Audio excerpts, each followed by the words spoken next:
संविधान के साथ अगर किसी भाजपाइयों ने छेड़छाड़ की तो कलेजा पर पुदीना बो देंगे। और ये संघी हाफ पैंट चड्डी वाले गोरे अंग्रेजों के दलाल और मुखबिर जो झंडे को सम्मान नहीं करते थे, जो बाबा साहब अम्बेडकर का पुतला जलाते थे, जो संविधान का विरोध करते थे, आज संविधान बदल देंगे।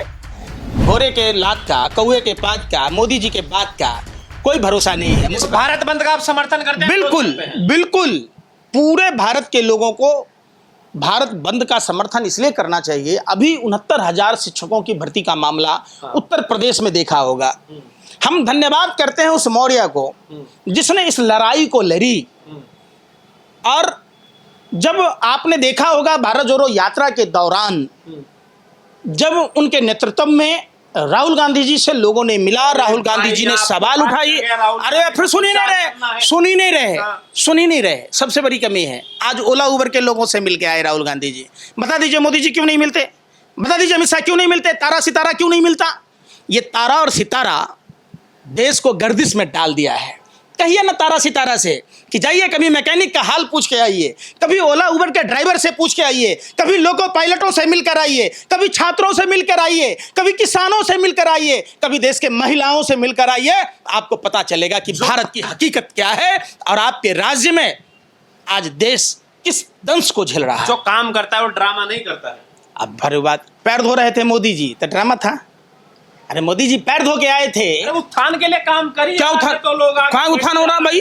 आप गंगा जी में डुबकी लेना कौन सा उत्थान का काम था? गंगा जी में करोड़ों हिंदू आस्था का सवाल है। हम स्नान करते हैं पवित्र गंगा में, तो कहाँ कोई फोटो खिंचाता है? वहाँ 2 ही लोटा तैर रहा था, एक पीतल का एक और पेंदी का। 50-50 कैमरे लगे थे, आप उस पर नहीं कहते। लेकिन आप ये बताइए, ठीक है मुद्दे से भटके नहीं, ये जो वर्गीकरण का जो मामला है, SC ST का जो आरक्षण है, इसमें जो SC के जो लोग हैं उसमें जो कुछ जातियां हैं वो ये कह रही कि भाई हमें जो हिस्सा जो हमारा मिलना चाहिए उसको दूसरी जातियों ने ले लिया। जैसे वाल्मीकि समाज है, वो कह रहे कि भाई हमारा जो हिस्सा है वो जाटा समाज ले गया। तो इसको लेकर आप कैसे देखते हैं? वो कह रहे कि भाई वर्गीकरण होना चाहिए, हमें हमारा हिस्सा सुनिश्चित हो जाएगा। इसको आप, और जो है जो सुप्रीम कोर्ट का फैसला है उसको वो लोग धन्यवाद भी करने जा रहे हैं कल सुप्रीम कोर्ट, कुछ वाल्मीकि समाज के लोग, और इसको लेकर अब सरकार ने भी मान लिया है कि हर चीज के आरोप प्रत्यारोप का दौर चलता है। लेकिन वास्तविकता यही है कि आरक्षण के दायरे को बढ़ा देना चाहिए, चूंकि जनसंख्या भी बढ़ी है और कई जाति जो वंचित हैं उनको दायरा बढ़ाकर उनको मौका दिया जाना चाहिए। सुप्रीम कोर्ट को संज्ञान लेना चाहिए। और सुप्रीम को आप वर्गीकरण के साथ है या नहीं है? जो कैटेगरी बनाई गई है उसके साथ है या फिर आप भारत बंद के साथ है? देखिए बिल्कुल हम भारत बंद के साथ हैं। तो आप कह रहे जो सुप्रीम कोर्ट का फैसला था उसका आप लोग समर्थन नहीं करते हैं? कैसे करते हैं? हमने रंजन गोगोई जैसे भी सुप्रीम कोर्ट के चीफ जस्टिस देखे हैं, हम कैसे समर्थन कर दें? लेकिन फिर आप एक बात बताइए, जो बात आप कह रहे हैं, जो लोग भारत बंद का विरोध करने वाले बात कह रहे हैं, मोदी जी तो कह रहे हैं ठीक है भाई हम तो आपकी बात मानने को तैयार है, तो फिर भारत बंद क्यों? राजनीति हो रही है ना, समझ। बातें अगर मान लिए होते, इनको बात मानने की अगर आदत होती तो आज मोदी जी ऐसे ही अकेले होते। आप बताइए ना, किसने घर बसाने से रोक लिया था? बात ही नहीं माने पत्नी का। अगर माने होते फिर वही बात। जो आदमी घर में अपनी लुआई की बात नहीं मानता, समझ लो वो देश की बात क्या मानेगा?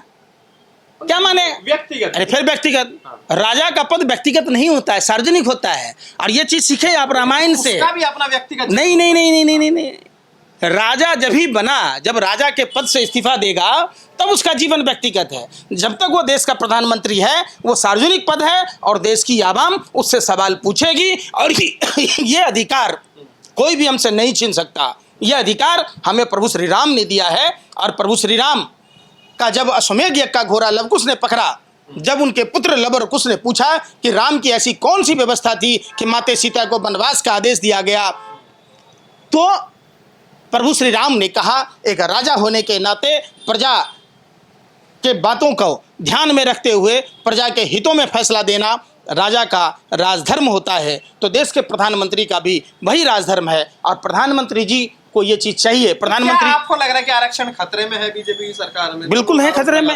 हम नहीं कह रहे, अरुण गोविल कह रहा है। दीजिए फांसी की सजा उसको, दीजिए ना भाजपा के उन नेताओं को जो चुनावी सभा में संविधान बदलने की बात कह रहे थे, दीजिए सजा या मौत की सजा। अभी लेटरल संविधान के साथ अगर किसी भाजपाइयों ने छेड़छाड़ की तो कलेजा पर पुदीना बो देंगे। संविधान इनके बाप की बपोती नहीं है। और ये संघी हाफ पैंट चड्डी वाले गोरे अंग्रेजों के दलाल और मुखबिर जो झंडे को सम्मान नहीं करते थे, जो बाबा साहब अम्बेडकर का पुतला जलाते थे, जो संविधान का विरोध करते थे, आज संविधान बदल देंगे?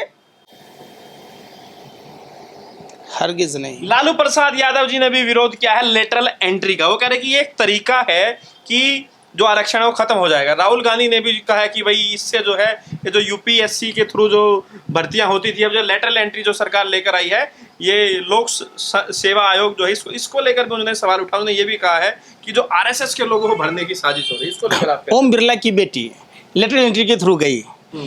ओम बिरला की बेटी कितनी पढ़ी लिखी है बता दीजिए आप? ये आप जब देखेंगे सरकार के तमाम विभागों में, जैसे अमित शाह का बेटा जैसा, अरे फिर वही बात बीसीसीआई का कैसे ने, सुनो ना बता रहा हूँ, आप फिर लेटरल एंट्री पर नहीं जाइए। आप सभी विभागों की बात कह रहा हूँ, जितने विभाग खाली हैं उन विभागों में अगर उनको पद दिया जाता है तो उसमें क्या, माने स्पेशलिस्ट सिर्फ ओम बिरला का बेटी है जो लेटरल एंट्री के थ्रू ज्वाइंट सेक्रेटरी बन जाएगी। बाकी देश में तो बेटियां हैं नहीं पढ़ी लिखी। कौन सा एग्जाम दे दी, कहाँ दे दी, आप बताओ ये बात? बेतुका सवाल करते आप।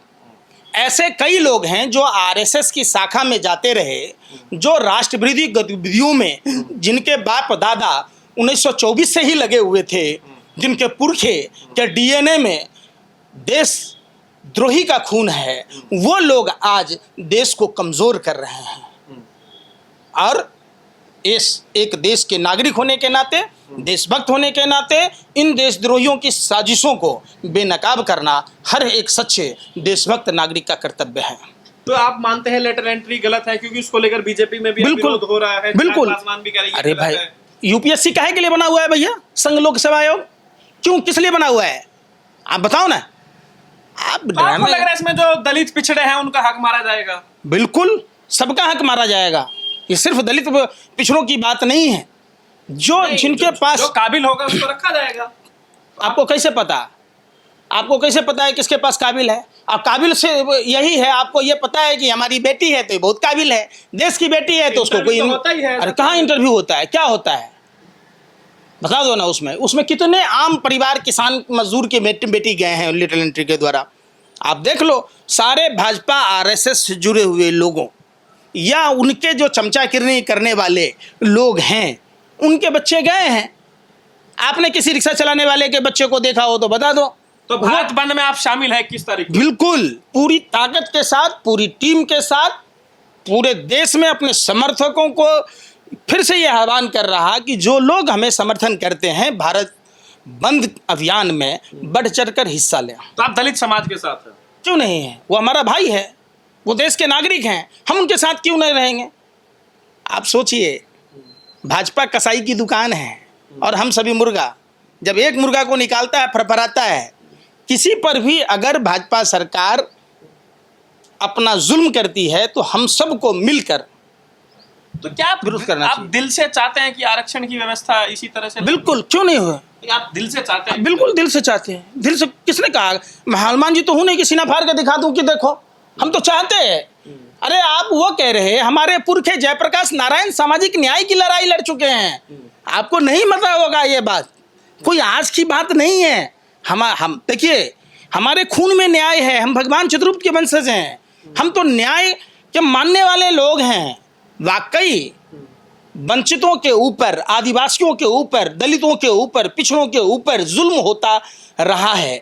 हमें इस जुल्म करने वाले ताकतों को उखाड़ फेंकना होगा। ये जो कैटेगरी बनाने की बात हो रही है, वर्गीकरण की जो बात है, तो क्या ये एससी समाज जो एकजुट हुआ करता था, क्या उसको भी बांटने की, तोड़ने की कोशिश हो रही है? बिल्कुल, देखिए एक बहुत बड़ी साजिश है। समाज को तोड़ने की कोशिश है। बिल्कुल, बहुजन समाज को खास करके इसलिए समाज से के जो संगठित समाज को तोड़ने की कोशिश की जा रही है, वो धर्म के नाम पर। समझिए, धर्म एक ऐसा चाशनी है जिसको पिलाकर लोग धर्म के नाम पर उस समाज का शोषण किया जा रहा है। क्यों नहीं उसे समानता का अधिकार मिलना चाहिए?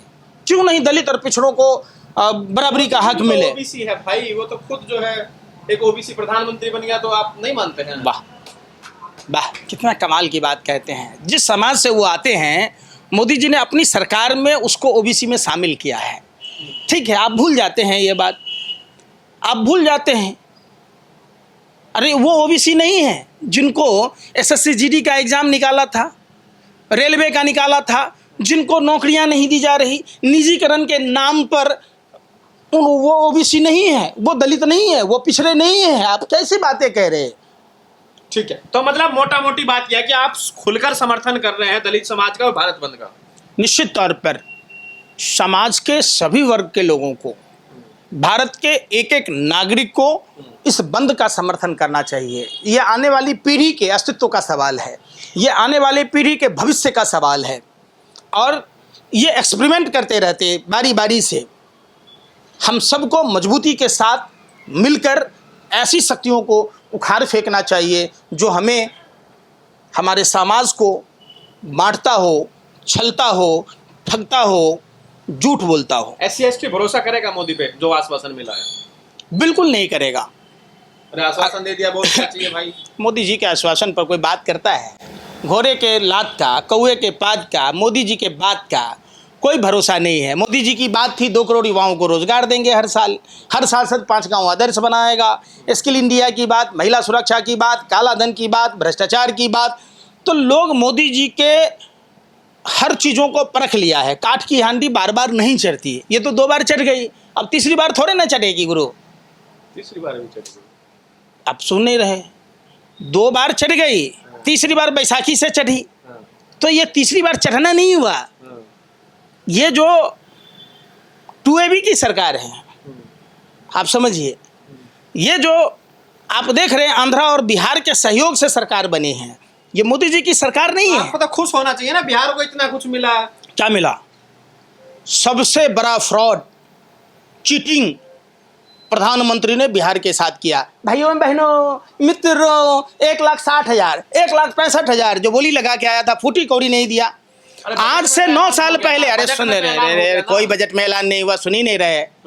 ये जो 9 साल पहले सामाजिक न्याय के पुरोधा क्रांतिकारी जयप्रकाश नारायण की धरती से प्रधानमंत्री ने झूठ बोला, प्रधानमंत्री को बिहार कभी माफ़ नहीं करेगा। प्रधानमंत्री जी, जब बिहार में चुनाव होता है तो छठी मैया याद आता है, जब बिहार में चुनाव नहीं होता है तो छठ पूजा के दिन अहमदाबाद में सूर्य पूजा के दिन कराते हैं और कहते हैं रविवार ईसाइयों का दिन है। बताइए, इसको हिंदू धर्म का ज्ञान नहीं है? अरे रविवार भगवान सूर्य का दिन है और इसको हिंदू धर्म का ज्ञान ही नहीं है। अब आप आइए, बिहार में इतने पुल पुलिये गिर रहे, पटना विश्वविद्यालय को केंद्रीय विश्वविद्यालय की बात कहे थे, प्रधानमंत्री कहते थे कि बिहार में मोतिहारी चीनी मिल जब चालू होगा तो मैं उसी का चाय पीऊँगा, नहीं तो चाय नहीं पीऊँगा। क्या हुआ प्रधानमंत्री जी? आप दरभंगा में एम्स की बात कर रहे थे, आप बिहार में भागलपुर, पूर्णिया, कहाँ इधर मुजफ्फरपुर जैसे 7 से 9 जगहों पर एयरपोर्ट का निर्माण की बात कह रहे थे। आप पटना विश्वविद्यालय केंद्रीय विश्वविद्यालय के दर्जा की बात कह रहे थे। आप बिहार में बाढ़ सुखाड़ की बात कह रहे थे, बंद औद्योगिक इकाइयों के पुनर्गठन की बात कह रहे थे। क्या हुआ? वादा तेरा वादा, तेरे वादे पे पूरा देश मारा गया।